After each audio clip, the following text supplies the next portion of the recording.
That stand has not changed.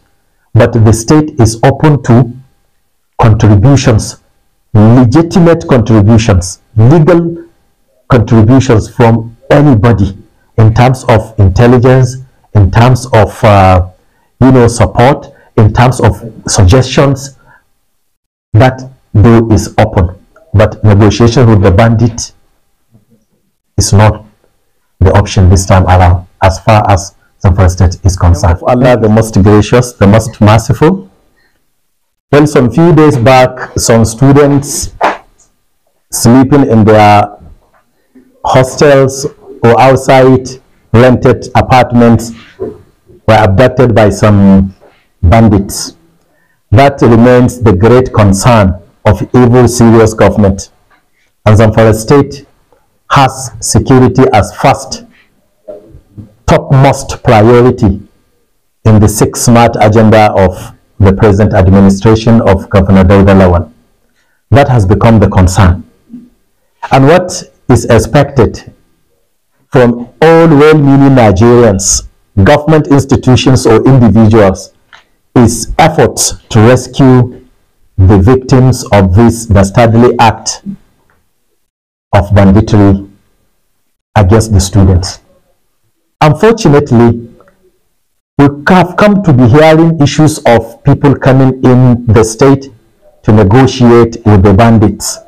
And the Zamfara State government is fair enough to say that it is smelling a rat about people coming in to engage in negotiating with the bandits without recourse to the state governor, who is constitutionally the chief security officer of his state.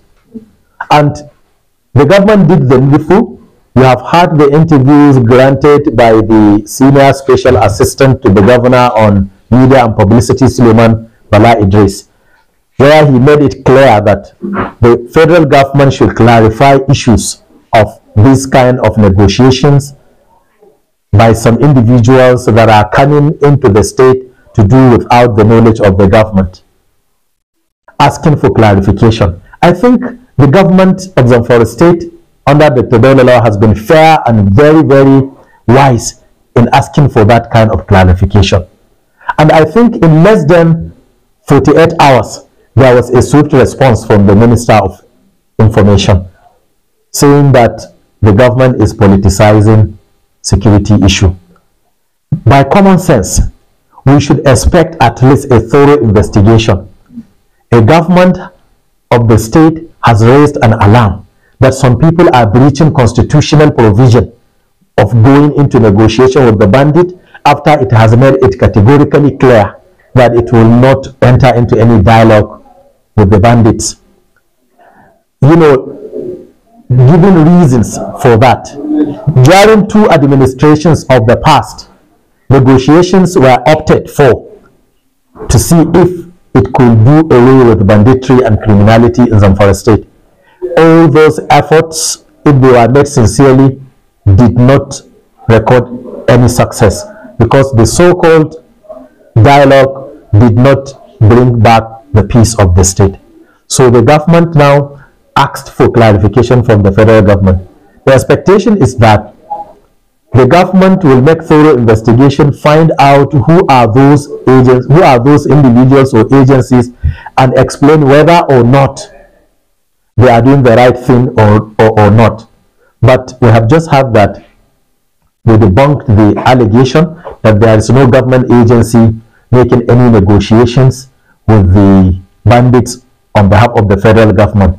That is one of the clarifications. If you say that there is no agency of the federal government engaging into negotiations, then what next is to find out the report and then investigate who are those people negotiating with the bandits on behalf of the state government and without the knowledge of the chief security officer of the state. The state government has evidence to substantiate such claim. If you listen to the last response by the SSA, he has actually made it clear that Zamfara State has enough evidence to prove that there is that negotiation going on. And the suggestion is that the federal government should partner with the state government to find out who are those, because they debunked that allegation that they don't have any agent negotiating with the bandits. So who are the agents? That's the question.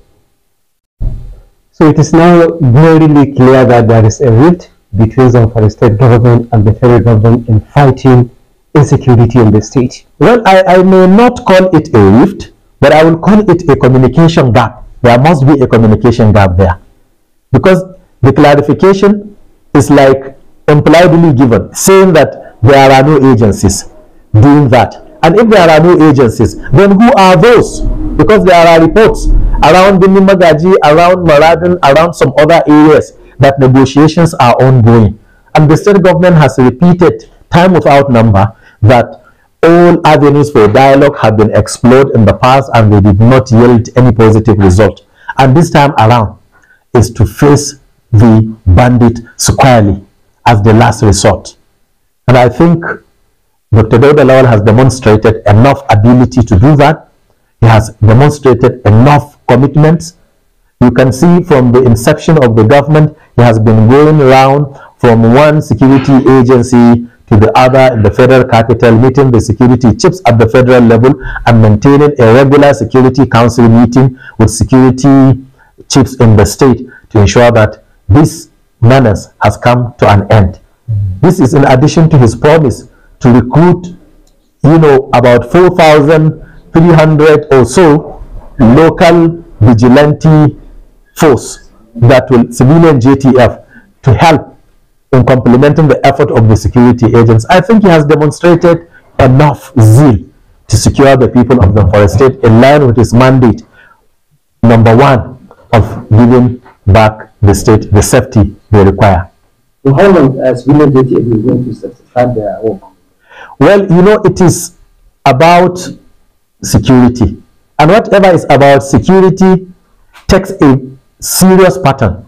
Security agents know how to go about that. You cannot just bring someone from the street and they make him a security overnight. They have to undergo a series of trainings. They have to learn a lot. They have to unlearn a lot. They have to undergo a lot of moral sensitivity test to be able to fit in to the new approach. Other states like Maiduguri or Borno State has tested that model of engaging civilian GTFs and they have really succeeded.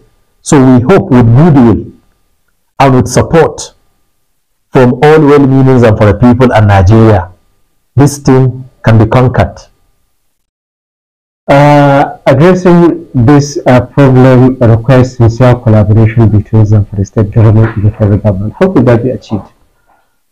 Yes, if we look at the Nigerian Constitution, it is the responsibility of the government to provide security to its citizens. A government at each level will secure the people at its own level. The federal government, the state, local government have specific roles to play that they need to do in a synergetic manner. This means that when you do it in a fragmented manner, this will go this way, the other will go the other way. At the end of the day, we will not get the headway to the root cause of our problems. And if you look at the situation of insecurity in the state, it has hampered our economy, it has hampered our education, it has hampered our well-being, it has touched our health sector. By the time the governments put themselves together, I think as soon as the state is secured, other sectors will naturally spring up and bring overall development of Zamfara state. I mean, how ready is the state government to collaborate with the federal government in that regard? In terms of collaboration, the government is ready to collaborate with the federal government or any individual. But the point is, negotiation with the bandit at this point in time is not an option that the state government Zamfara state is looking for. And it has taken that decision in its last, Security Council meeting. What do I call it? In the last State Executive Council meeting. That is the stand, and that stand has not changed. But the state is open to contributions, legitimate contributions, legal contributions from anybody in terms of intelligence, in terms of support, in terms of suggestions, that door is open. But negotiation with the bandit is not the option this time around, as far as Zamfara State is concerned. Thank you, sir. Thank you very much. Yeah.